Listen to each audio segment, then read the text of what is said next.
What if the opportunities you want most in your creative life are just one tiny email away? What if the difference between staying stuck and moving forward isn't talent or timing, but simply the courage to reach out? Today's guest has a mission and a business to teach people the power of reaching out.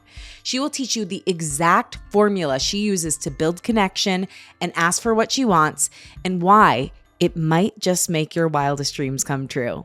Welcome to Unleash Your Inner Creative with Lauren LaGrasso. I'm Lauren LaGrasso, a 3-time Webby Award-winning podcast host and producer, singer-songwriter, creative coach, and public speaker. And this show is meant to give you tools to love, trust, and know yourself enough to claim your birthright to creativity and go after your wildest dreams. Today, I'm talking with Carly Valancy, the founder of Reach Out Party, a collective dedicated to helping people build meaningful relationships through thoughtful outreach.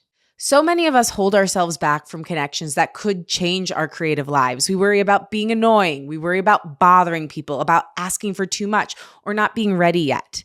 But everything we want is on the other side of that outreach. Carly discovered the power of reaching out through her own life.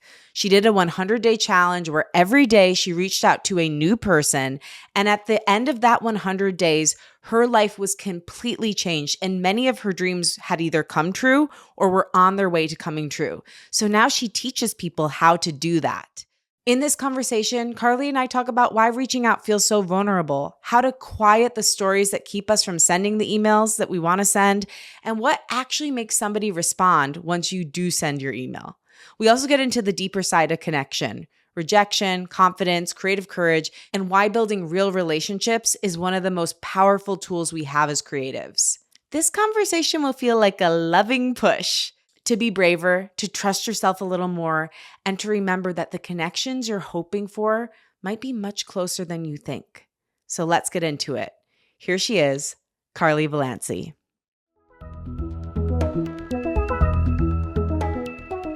Thank you so much, Carly, for being on Unleash Your Inner Creative. I am thrilled to talk to you. We already had such a great pre-show chat. We really did. It was amazing. I should have recorded it. We can run it back. Yeah, we'll run it back. But I specifically wanted to have you on the show because you have this, is it a company or is it what do you call Reach Out Party? It's like a company inside of a company. Yeah. Okay. You have a great company inside of a company. It's a Russian doll in that way. We love it. It really is. That is much of my work. It's just like little details inside of little details. And that's kind of like the ecosystem of my whole business. It's just little bits and bots that all fit together. We love a bit and bot here. We do. So I'm so curious, what brought you to this work and why do you find it to be so important? Okay. Well, let's just sail back in time, shall we? I started my career in musical theater as a performer, and I moved to New York City, and I was going to all the open calls and doing all the things that we are told to do. And just for people that don't know, the open calls, correct me if I'm wrong, Carly, but they're usually like you have to get there at 4 a.m. A lot of times. Yes, please share. I would wake up. I would wake up at 4, get on the train, get down to Midtown, arrive around 5. There's already a line at that point. This is also audition season is during the winter. So we're standing outside because the building is not open yet. And you stand outside for 2 hours or so until the building opens. And when the building opens, you are funneled into a small waiting room where everyone is sort of crammed in, and you wait there for about 4 more hours. And hopefully, if you are not typed out, meaning if they don't look at you and say, no, then if they don't give you one look and turn you away, then you are able, you have the great honor of performing and auditioning for 30 seconds in front of a casting director who barely looks up at you. And then you go to your quote unquote survival job. And that was sort of my routine for my first year living in New York City. And I remember sitting next to someone at an open call, and I found out, so it was like her birthday or something, I don't know, through some backdoor way, I realized this person was 10 years older than me.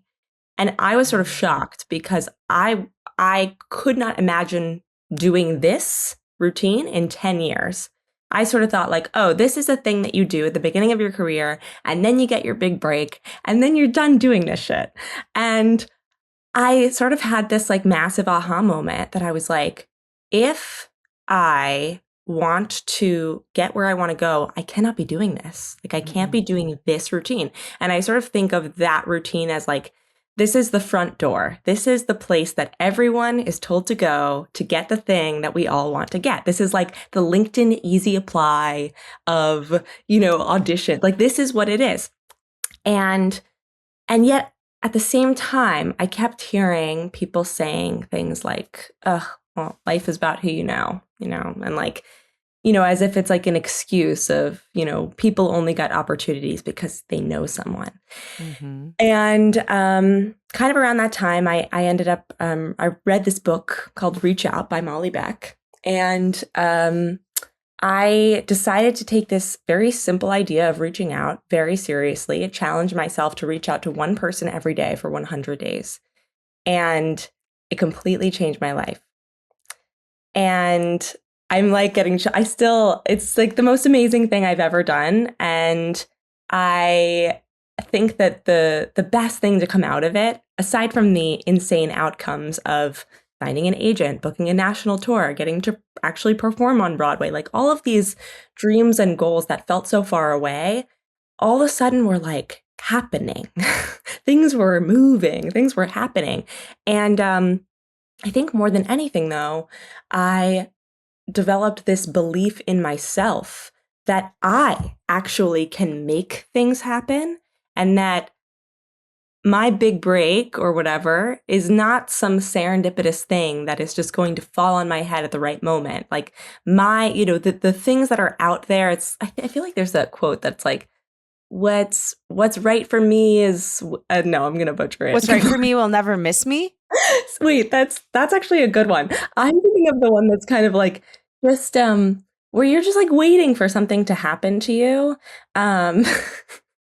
But I think that what I realized through this challenge was that we cannot be waiting on anyone, and that we actually have way more agency to accomplish our goals and dreams through meeting the right person at the right time than we think we do, or than we like to think that we do. I feel like we make so many excuses for ourselves not to reach out to someone because we're not ready, because we have fear of rejection or judgment, all of these things. And in reality, it can be such an incredibly beautiful and serendipitous thing when you connect with the right person. And so that's how it all started. That was about 6 years ago. That's so cool. I have so many questions. The first one I want to ask, because I want to get into a little later on some of the blockages that come out, but whenever we're doing something that we know is holding us back or is hurting us, I like to think there's some sort of benefit we either like honestly believe or trick ourselves into believing. Like, what is the benefit of not reaching out, of saying, well, it's all in who you know, and I just don't know the right people, or I can't do that, or I don't want to bother that person? Like, what is the subconscious benefit that somebody thinks they're getting that they play out by staying small in that way? The benefit is just self-protection. You don't have to risk being rejected. You don't have to risk being uncomfortable or putting yourself out there. And I think that is the biggest thing that we gain by not reaching out, which is something to gain. If that is the most important thing in your life, then you definitely shouldn't reach out. And why does that pale in comparison to the benefit of actually putting yourself out there? Like, what did you find on the other side of that 100 days that made you say, I'm going to make this part of my life's mission to help people reach out?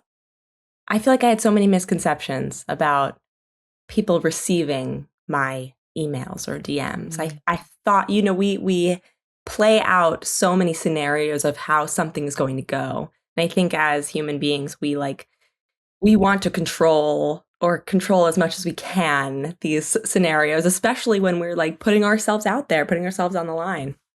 But in that challenge, I think I faced a lot of release of control. I could only control what I am putting out there, and what I am putting out there can only reflect like my best intentions, and I can only be myself.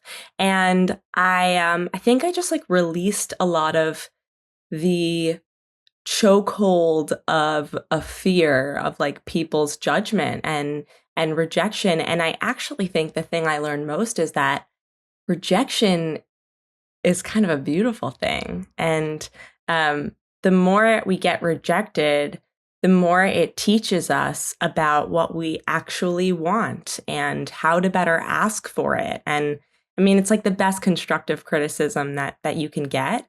And I think it just helped me develop such a thicker skin. And obviously, I feel like I already had such a thick skin from performing and being rejected so much in that sense that maybe I was used to it. But yeah, I think that probably the biggest outcome for me was just the ability to find my own voice and to have the realization that I am actually, I have way more to do with mapping the future and the vision for my future that I want to have than I thought that I did.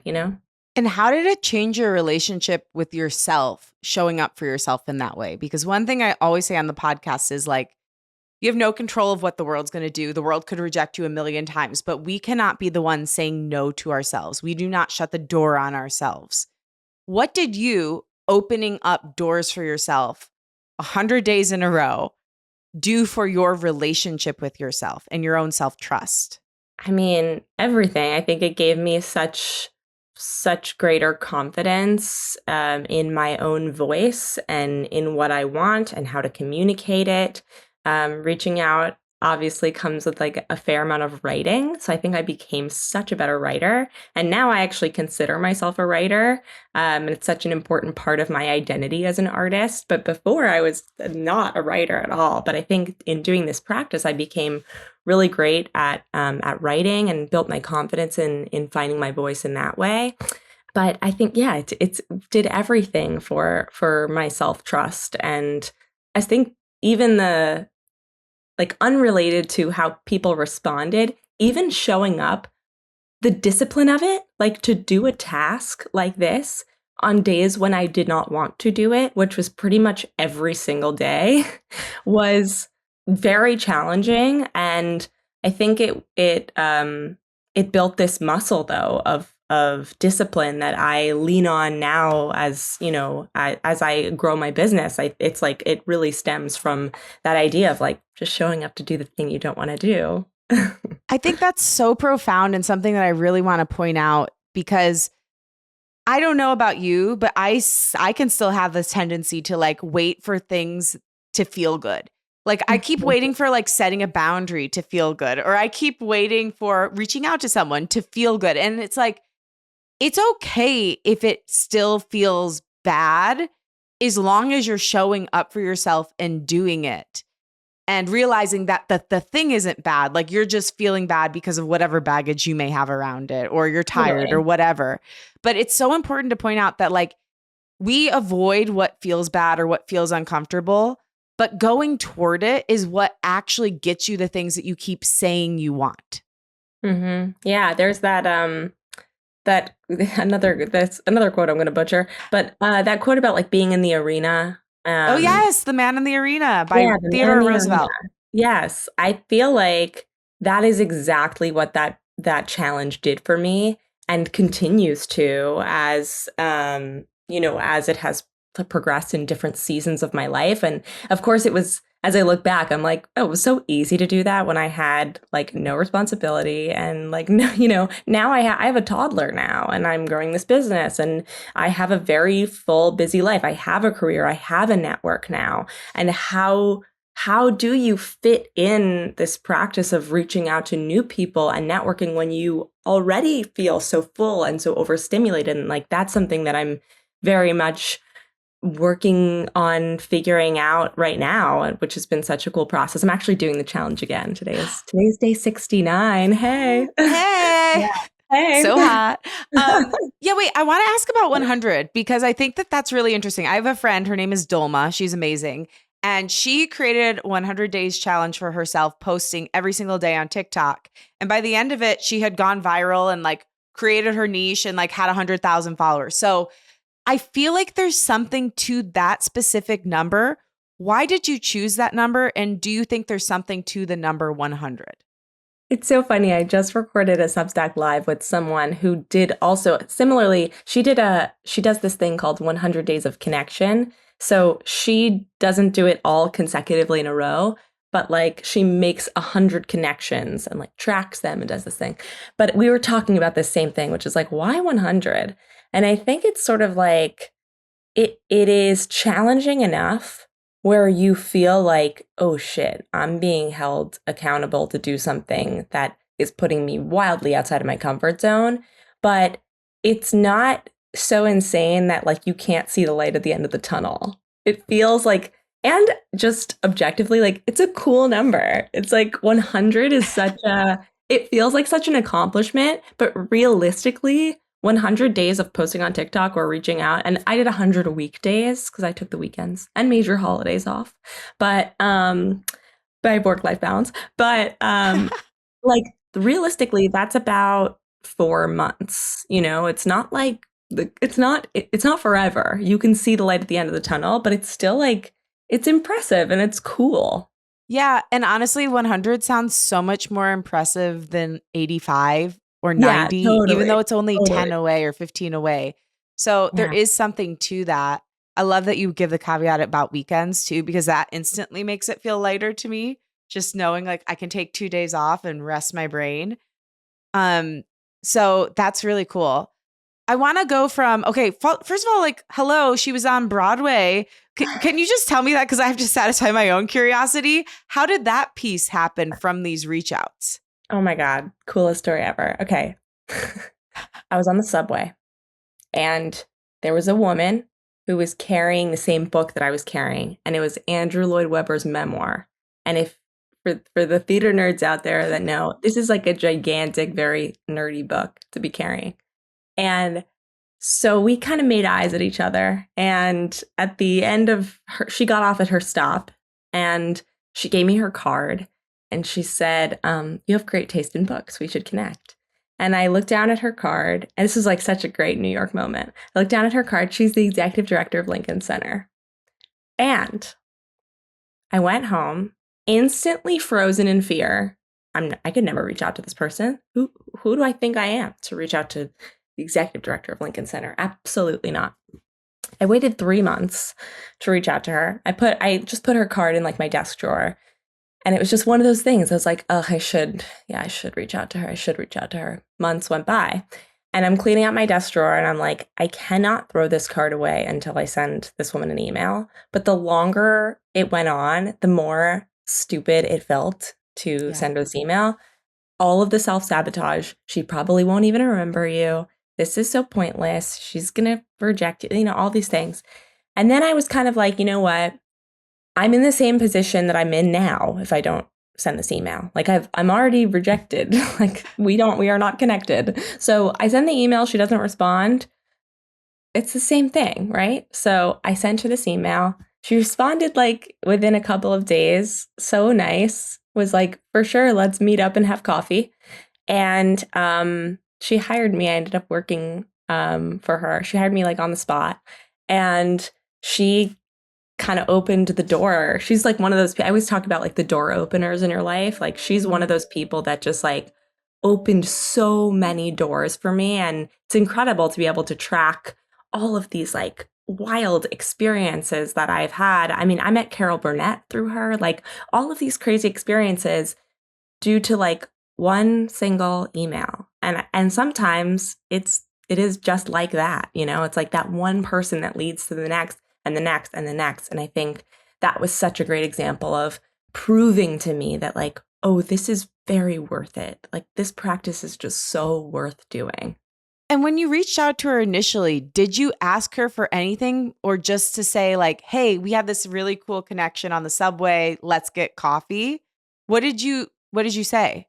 basically what I said was, I'm happy to share it. Yeah. I do these workshops and I have screenshots of my emails, and that's one of them. But basically I said to her, I don't know if you remember me, but we met on the subway. We were both carrying this book. And then I kind of was just very honest with her and said, it took me a long time to reach out to you because I felt very intimidated and um, I was scared. But I'm so happy to be connecting with you now. And I would love to get coffee with you. I mentioned something specific about a show that she had produced. And she said yes. It was a pretty simple, maybe 5-line email. Okay. So that is amazing. I love that. I feel like I could do an entire podcast just about breaking down that connection. So I won't go too deep because I want to get into what you do today and how we can give this gift to other people.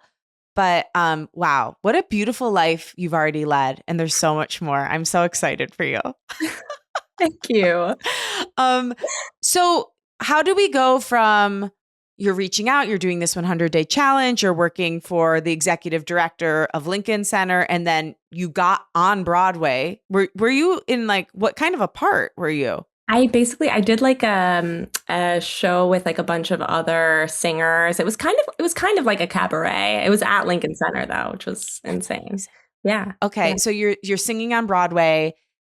When does it transition over from you're reaching out for your performer career to and to make connection to I now feel this fire that I need to teach others how to do this? How does that transition happen? So around the time when I had finished my challenge, actually, I started telling people about it. I was like, "Oh yeah, I just got this agent. I did it. I actually just sent them an email, and people were like, "What?" And I said, "Oh yeah, I'm doing this challenge. I'm reaching out to one person every day for 100 days. Today's day 77, whatever." And other artist friends of mine were like, "Wait, you have to teach me how to do this." So just one-on-one, I started helping my other artist friends learn how to do this work. And in the midst of that, I actually reached back out to the author of that book I mentioned, I reached out to Molly Beck, and I told her that because her book is written very much for like a normal person in a normal job kind of situation, not for creatives or artists. And I said, hey, listen, I know you didn't write this book for creatives, but it has worked for me, and I'm showing all of my artist friends how to do this, and I really think there's like more life to bring to your work. And so I pitched her a collaboration, and she was like, absolutely. She was so kind and generous, and became such a huge mentor of mine. And yeah, I look up to her so much. And she was working, she's a founder. She was working like building her tech company. And so anyway, we built the first iteration of Reach Out Party together, which is essentially a 27-day sprint that allowed artists to get into the habit of reaching out. And it started in March 2020. So it was like kind of, peak COVID beginnings, like everyone was just desperate to connect. And so that's really how it began.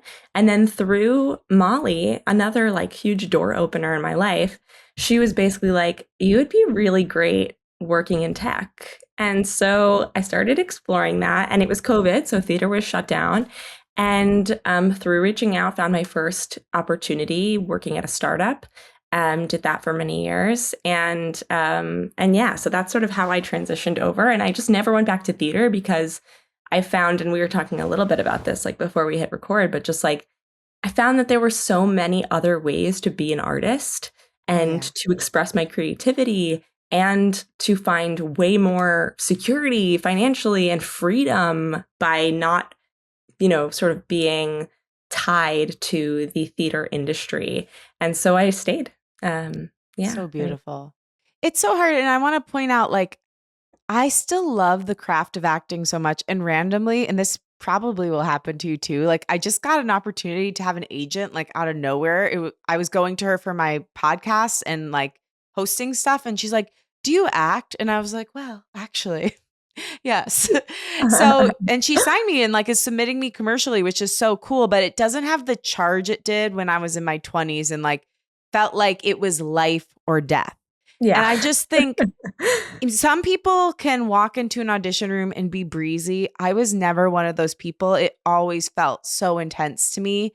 And having something else in your life takes the intensity off that and can bring the joy back to it. So even if you're not walking away forever, I just really recommend to all artists to have something else that they love that they can be doing concurrently that they're in control of.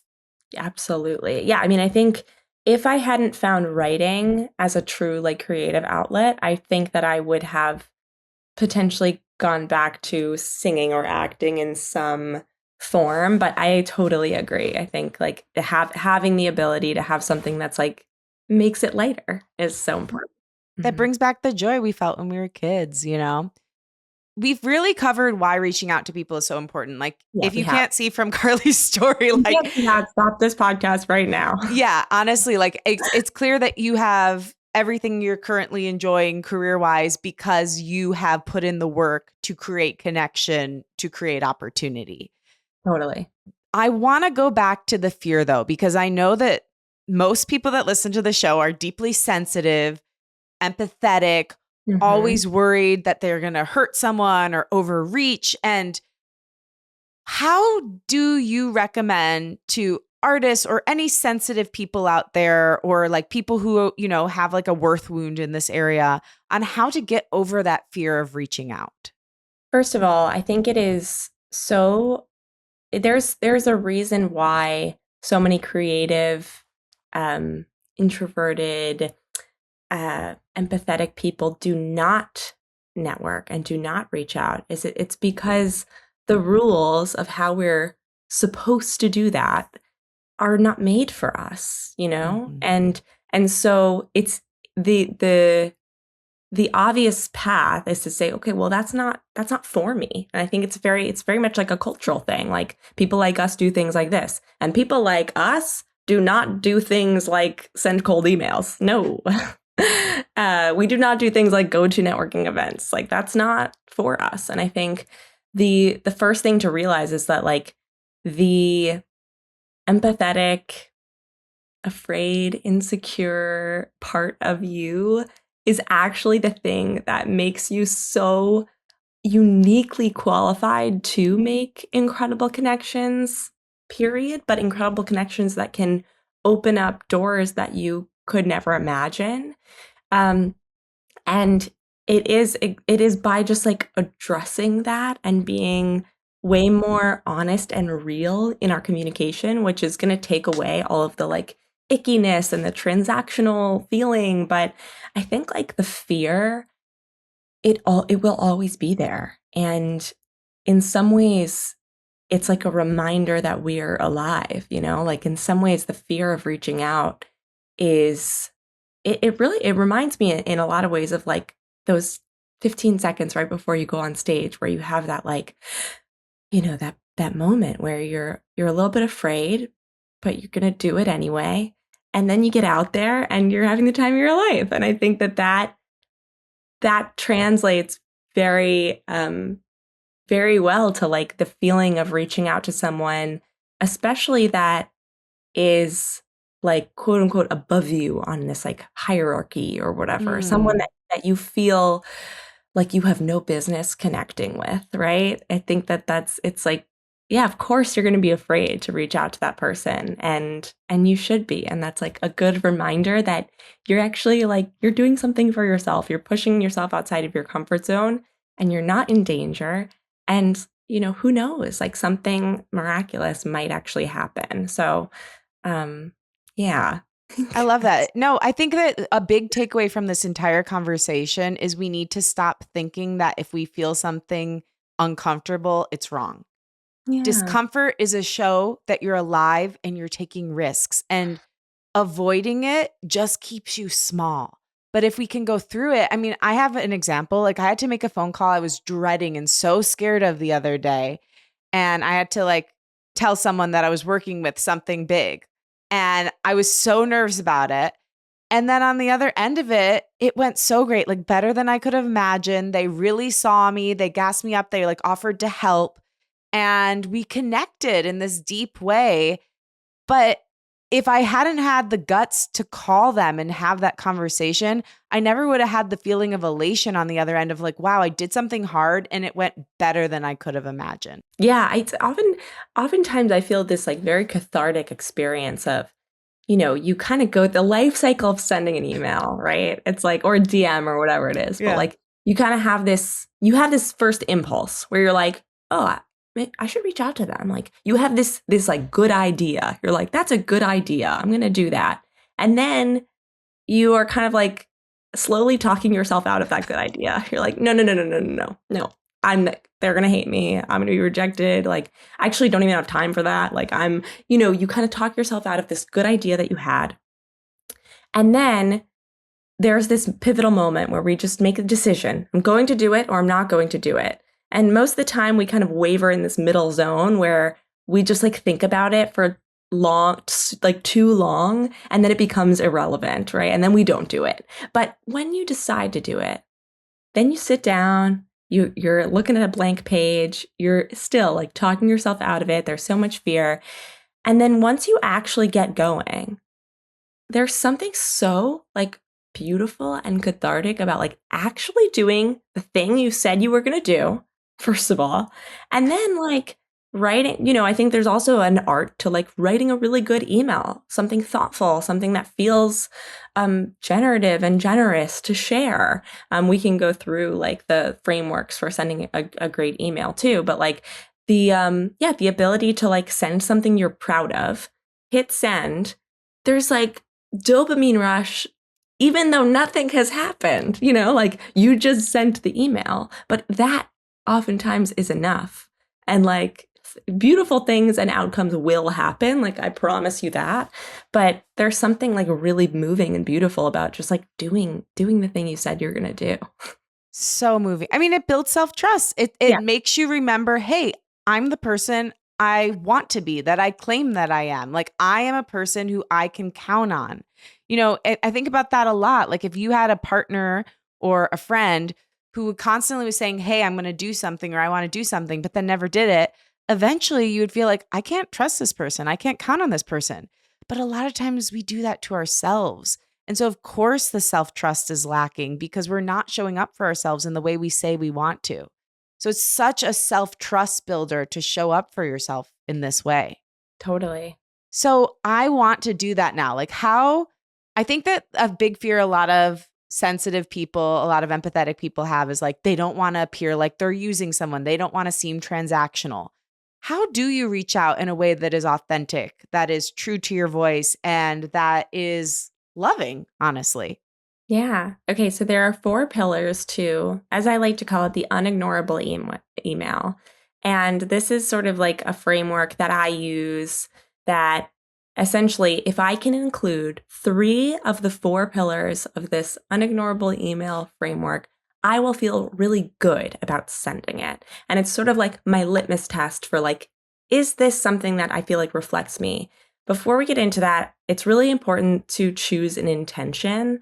I think that where so many people like lack is that there's no intention when reaching out. And so my intention, you can steal mine or you can make your own. Basically, to choose an intention, all you need to do is fill in this sentence. When people meet me, I'd like for them to feel. And then you insert the words. Mine is, when people meet me, I'd like for them to feel like it's a good omen. And it's on a sticky note on my desk. And it's just one of those things that is a constant reminder to me that I'm like, what? How do I want to come across to this person? And it just sort of like lives in the back of your head. So I really highly recommend, especially for sensitive creative types, like choose an intention first and foremost. And then we can get into the actual technique. And the technique is basically a good email should include specificity. It should be so specific that it could only come from you and only be received by them. I think a lot of people feel like they're being specific enough, but they're actually not.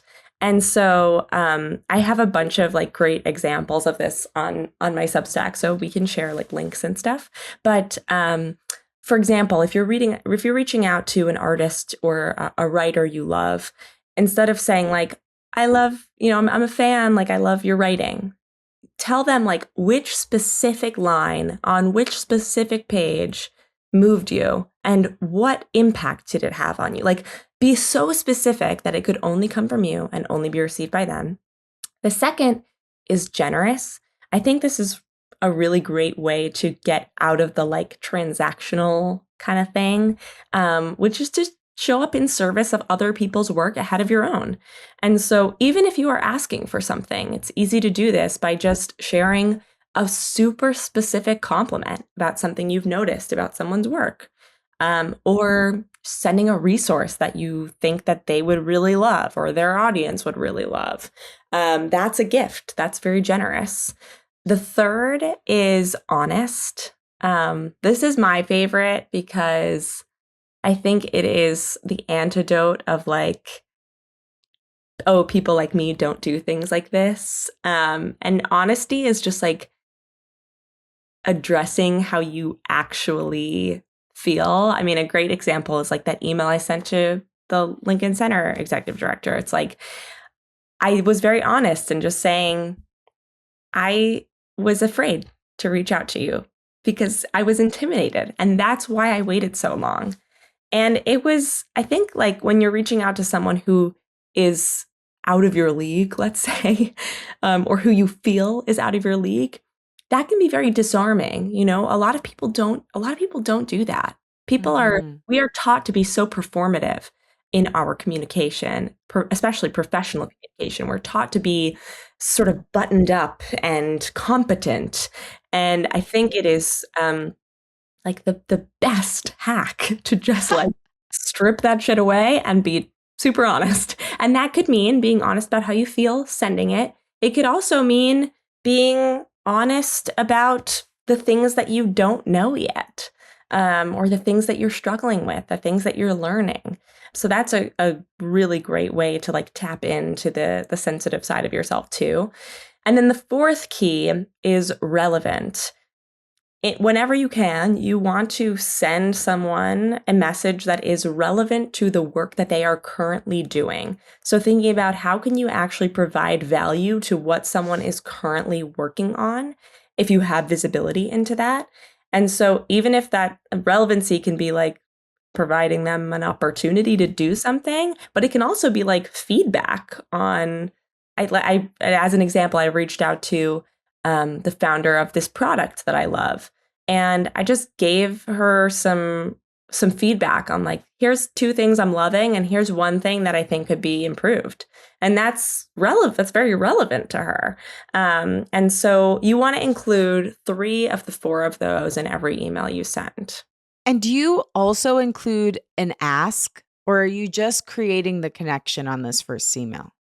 It depends. I think during the first challenge, I sent fewer asks. Now that I'm more confident, I send much more audacious asks. I think now I'm kind of I feel very bold in my asks because I almost like rejection. Now I'm kind of like I court rejection, and I think Kate Hall, who's a writer that I really love, she says you should ask for things that seem unreasonable so that you can understand like where the bar is, because we often set the bar for ourselves much lower than it can be.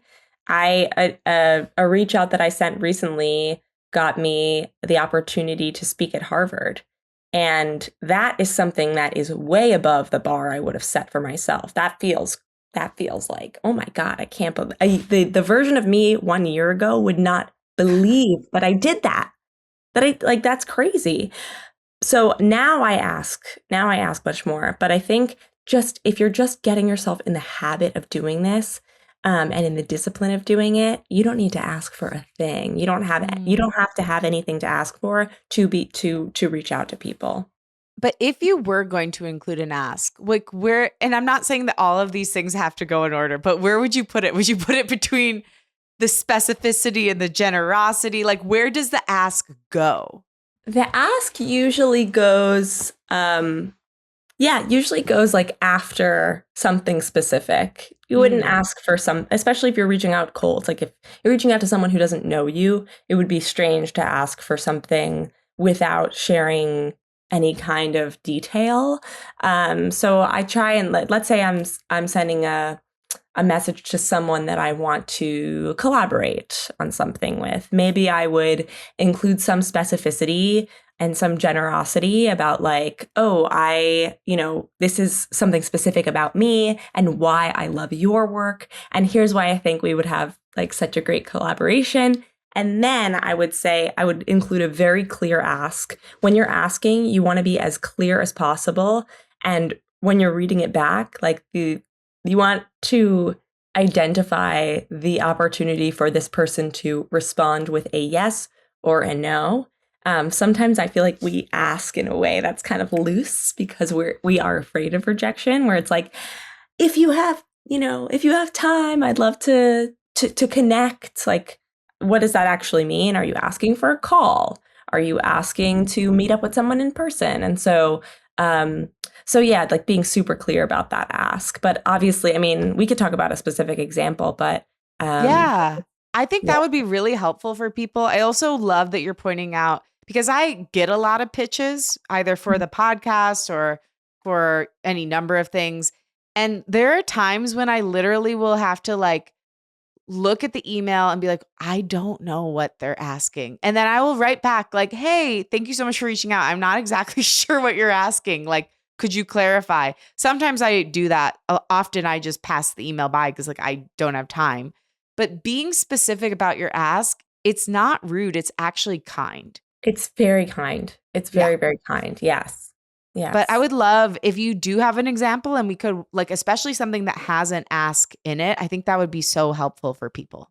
Totally. There is an example that I actually did. I got kind of like a half rejection from. So we can go through that because I think the rejections are actually kind of interesting to talk through too. Oh yeah. I want to ask you more about that too. Yeah. You want to I'll do it after this. Okay. Tease. Okay. There's going to be a rejection question coming up. Stick around. On the 10.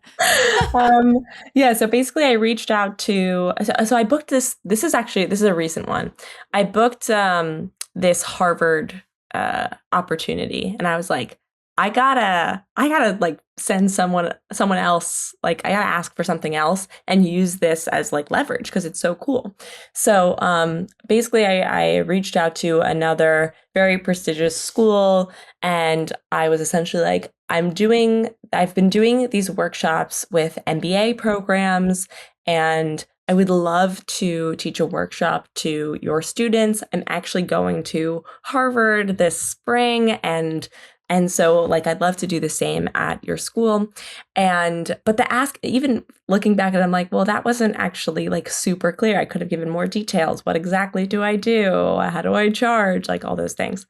But anyway, the second part of the ask, this person that I reached out to hosts a podcast, and it's like a really big podcast that I have no business being on right now. But basically, the ask was, I said, okay, I'll just read it to you. I said, hi, name. I found your work through my friend, name. When she initially shared your website, she accompanied it with, this is you in 20 years, which is probably the best compliment I've ever received. I'm Carly. I build tools and experiences that help creative people expand their networks in a meaningful way. I'm also a new mom. My little guy is almost 10 months old now, which feels so insane because I could have sworn I gave birth like a week ago. In my work now, I'm exploring how we build a consistent practice of connection when we're already so busy and overstimulated. I feel like this aligns really closely with your work at Redacted. I'm reaching out to see if there's a potential collaboration we could explore. I lead workshops for MBA students, headed to your old stomping grounds at Harvard in February. And I'm planning to be in the city for a few days in early December. If it feels aligned, I'd love to meet your students. And then here's the honesty part. Ready? I say, additionally, deep breath, I'd love to be a guest on your podcast one day. Given the caliber of your guests, I'm not sure that day is today, but consider this email my attempt to plant a seed for the future. Thank you for paving the way for women like me to create such unique and creative careers. That brings tears to my eyes. I'm like, my eyes are welling up. That's such a beautiful email. Thank you. And let me break it down. So Yes. this has 3 of the 4 pillars of an unignorable email. The first is specificity, right? This could only come from me and only be received by them. The second is relevance. I'm like, oh, I do this thing. You lead this program. This might be actually relevant to you. This might provide value to the thing that you are doing currently. And then the third is honesty, that like additionally and including, I literally wrote deep breath in italics. And I think that is so important because it kind of addresses the like, oh shit, fear that I had typing. Like I almost didn't send that part because it's like, I have no business like saying this, but I think we can use our actual feelings in the moment. Like I think I was literally holding my breath when I was writing it. And then I was like, deep breath, deep breath. I'm going to just write that. And I think it's like, it's often the very obvious things that we are already feeling. And this is why I love when creative people reach out, because it's like, we are so in tune with what we are feeling. We are hypersensitive. And so we can actually access that of like, how's this actually making me feel? I mean, I've sent emails before that start with like, I'm sweating typing this. Like that is just like, to me, that is like in my style, and I would assume yours and the listeners too. It's like, it's very freeing to be able to communicate in a professional way like that, you know? And, Yeah. and so, yeah, that was the email. And the coolest thing was that, the response I got was like very brief. It did not address the thing that I thought she was going to address. And it just said, seed planted. Ooh. Right? Like, is that not kind of spooky in the best way? Yes. It's an open door. It's not an open door that you get to walk through today. It's a Yes. cracked door. The door has That's been enough. And I think that it's such a good example of like just you saying like deep breath or I'm scared to write this too. Like there's Mhm. a few people that are in my head right now that I have been avoiding reaching out to either because like and I know these people actually love me. Like I've worked with them in the past, but like they're busy and I'm sure they're inundated in their inbox. And I've been avoiding reaching out to again because I'm like, I don't want to bother them or maybe they don't like it. So like I think it would be really cool for me to reach out to this person I'm thinking of and just be like, I don't know why, but I'm so scared to write you. Like I love you. We have such a great relationship, but I'm afraid to ask you this or ask for your advice on this, but here's what I'm thinking. That takes so much pressure off of me to seem like I have my shit together or like I have something like incredible to offer or like I'm accomplished. It's like I can just be real and it makes me feel like, "Oh, I could reach out to one person a day for 100 days." Exactly. Exactly. I think it's like it's impossible to do the task if you have to put on like the most uncomfortable suit ever to do it. But if you can just be yourself, it's like it's actually kind of easy, and in many ways like it's like a meditation practice, honestly. It's one of those things that kind of like once you get into it you realize how actually stunning and beautiful it is for you. Like like writing that email that I just read was so freeing for me to send and put on paper, and just to be able to express yourself and express something that you want but you're afraid to ask for, or that like you want for your future self. I've been doing this a lot too, which is like planting seeds for my future self, do asking for things that I think I'm not ready for yet and being Yeah. honest about that. You know, I think it's like it's response or not, it's a really, really beautiful thing to do. So I want to ask a little bit about this rejection. You said you kind of Yeah. court rejection. How can we all start getting a crush on rejection and feeling like we can have a loving or even playful relationship with it?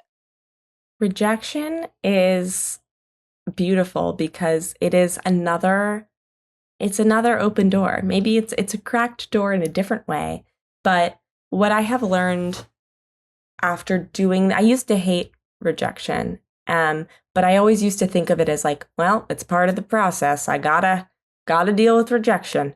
But what I've learned after years of now years of doing this work intentionally and tracking it and all these things is that oftentimes the a couple of actually really cool examples of like rejections that I experienced 5 years ago are now open doors because so much has changed and I have changed and they have changed. And it's like rejection is way better than being ignored. And so I am so much bolder now in my asks because I would much rather be rejected than ignored because no is not always final.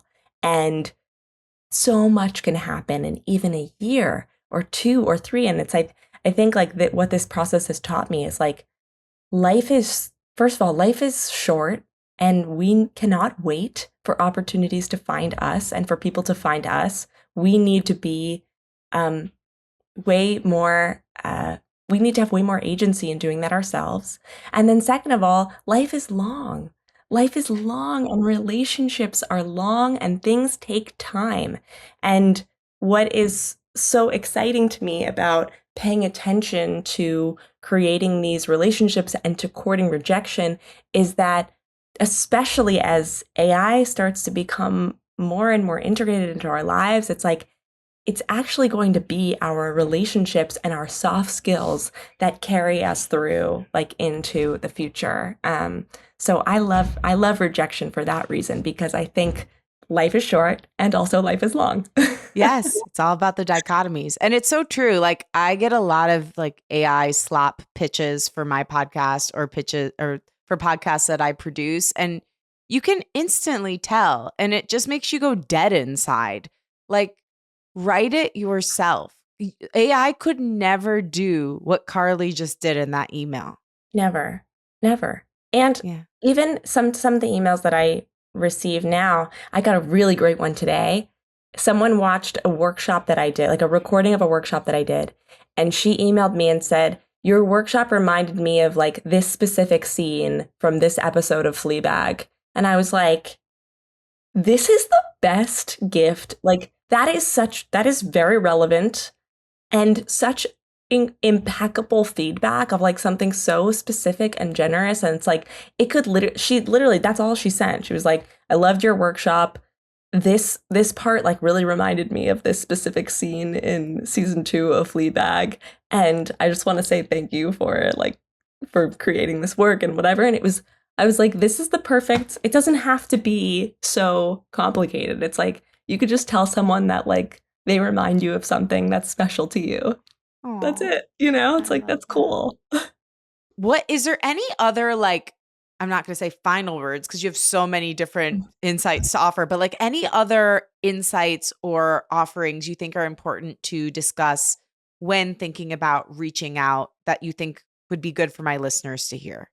I think the thing that I want to share is that connection is a creative practice for creative people. And that one of my favorite quotes, it's from David White's book Consolations. I love having it on my nightstand, but one of my favorite quotes is from this page on the definition of the word pilgrimage. And this is what he said. I'm gonna read it. He said, "The great measure of the pilgrim journey of human maturation is the increasing understanding that we move through life in the blink of an eye, that we are not long with the privilege of having eyes to see, ears to hear, a voice with which to speak, and arms to put round a loved one, that we are simply passing through." And I think if you are considering going on this pilgrimage of reaching out to people and taking on a challenge, it doesn't have to be 100 days. It could be reaching out to one person a week, of just like being more intentional about this work. Just remembering that like life is made up of our relationships in them and that we are really are just we're on this pilgrimage, you know, we're just passing through. And what a beautiful way to pass through by meeting people and connecting with people that we genuinely admire. Yeah, and that each connection is a gift and like an opportunity to give someone to be known and for you to be known. And that's a big part of our human experience. I just Yeah. love that. I mentioned how the reach out party started, but Yeah. something that is very interesting is that so I stopped it for a couple of years. I stopped it for many years because I thought like, I don't really want to be the like networking girl. I kind of Yeah. I this was a tool that I used to find great opportunities, and I kind of was like, oh, the networking is a thing that you do when you're early in your career. And once I started really getting traction in my career, I was like, okay, I'm done with that. And after working in tech for a couple of years, I kind of just had this nagging thing like in the back of my head saying like you're you're you're missing the point. It's not about like using this tool to get things. And um what I have learned by coming back to this is that the practice itself is one of the most incredible, like, joyful things that you can experience. And so I have relaunched Reach Out Party. And the first cohort of it's actually the 13th cohort, but it's like totally different now. I run Reach Out Party, which is a 2-month mastermind. I run it twice a year in the spring and in the fall. I'm also starting to teach like a sprint of a course on Maven, which is basically like choosing one specific goal and like reaching out every day for 3 weeks, which is going to be fun. I do some coaching and yeah, and then I built this tool called Tether, which has a ton of resources in it and allows you to track and nurture the people that you are reaching out to. It's the tool I use, and I'm obsessed with it. So yeah, those are kind of the ways. And I write on Substack. I'm on LinkedIn, Instagram, those places. We'll put all the links in the show notes. What Tether? Tell me more. Where can we find that? What is it? Is it an app? It's really, really cool. Basically it's like a Notion OS, like a Notion system right now, but I'm currently building it into an app. Oh, yes, she The is. She's listeners taking all here. her experience and putting it Mm-hmm. The together. listeners here are hearing it first. It's kind of cool. Yeah, We but love breaking news. we do. But as of right now, it is like a fully functioning Notion system that has a ton of automations. It has a bunch of resources for, I think, like, I mean, this conversation is obviously so amazing, but like it, I can understand how maybe some of these ideas feel a little bit vague. So if you're looking for more tactical specifics on how do I find the right people? What do I actually say to them? Like, how do I ask for things? What do I say when I don't have anything to ask for? All of that stuff is inside of Tether. Okay. Well, I'll be on it. TetherU.com. And is it a U, the letter U or No, YOU? YOU. Okay. Perfect. Carly, you are amazing. I can't wait to have you back and have you on to talk about motherhood because we had the most beautiful conversation right ahead of this talking No, I about literally how cried. I did too, about how you've built your business with motherhood. And like when you did do that talk at Harvard, you brought your baby with you. And that's my dream, is to like take my baby on the road with me. So you are such an inspiration for me, not only as a businesswoman and as a courageous reach outer, but also as a mother. And so thank you for showing up and leading as a mother entrepreneur and showing all of us that we can do it and hold both roles with grace.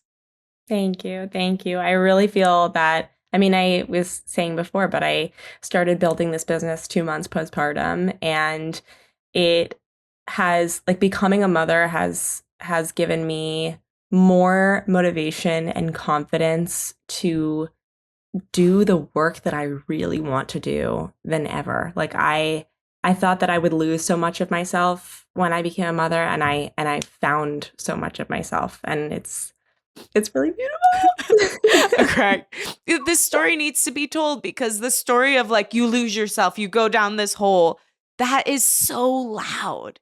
And I've told you this before we started the podcast, but every single woman I've had on this show has had her greatest career success post-child if she had children. And I just think that can't be a mistake. There's something about doing the most creative thing in the world, which is creating a life in your womb, pushing it out into the world, and then raising it. You're literally miraculous. Literally miraculous. Like women are freaking magicians, but like more miraculous because like we're goddesses. But also there's something to like engaging in such a generative process and then building a business concurrently. Like you're in a natural creative state when you're a mom. Yeah. And so, yeah, I'm just so inspired by you, and I have to have you back on just to talk about that. I gotta come back on. I would talk to you about anything. Me too. Oh my gosh. I wish you lived next door to me so we could be best friends. Too. Where do you even live? I'm in LA. Aw. You in New York? No, I'm in Florida now, but I used to. Oh, okay. Yeah. I might get down to Florida sometime this year. I'll keep you updated. Well, tell me. Yeah. I will. Thank you so much for being on the show. I adore you, and you're amazing. Mwah. Bye.